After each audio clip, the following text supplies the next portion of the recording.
So, Assalamualaikum guys. Hari ni kita ada video baru lagi.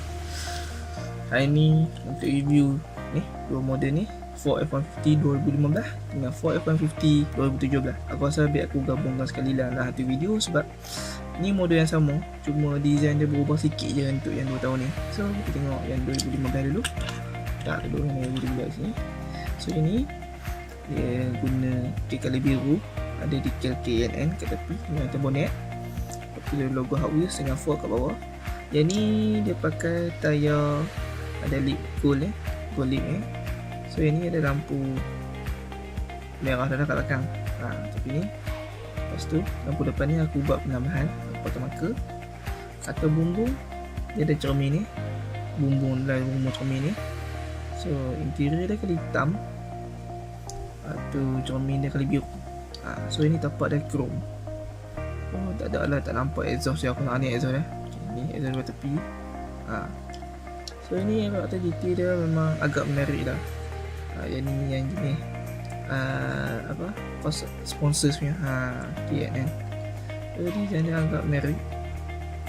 So kita tengok pula dekat yang 2017 dah. Okay, yang 2017 ni agak menarik sebab dia punya detail ni lebih sikit lah pada yang ni.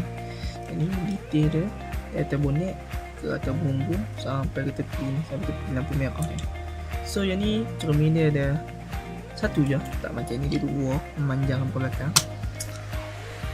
Yang ni interior dia kali hitam, dia sekali dengan dia punya lip tepi ni, dia punya fenders ni, dengan bumper depan yang belakang ni. So satu casing dengan bed dia sekali lah.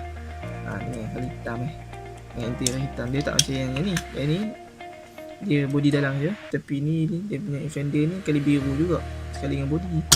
Ini sekali dengan tapak. So tapak dia macam color macam coklat muda, macam rumput kan. Tu yang ni ada logo Hot Wheels, tu powered by EcoBoost, built Ford Tough, lambang Ford. Tu Raptor ni untuk Ford F-150 Raptor.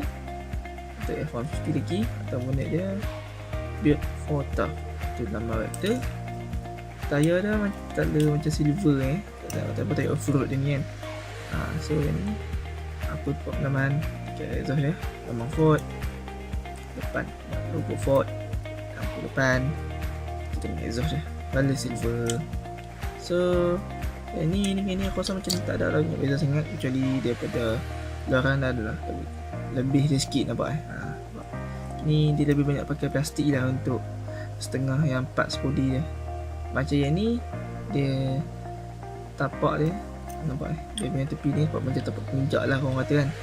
Ini kalau ini dia sekali dengan tapak, yang ni dia sekali dengan interior. Tapak dia satu tu colour nampak macam ni. Nampak ada cermin ni, ada bahagi divider. Yang ni dia pakai divider macam yang jenis macam ni je, plastik, sebab cermin dia smoke macam ni kan.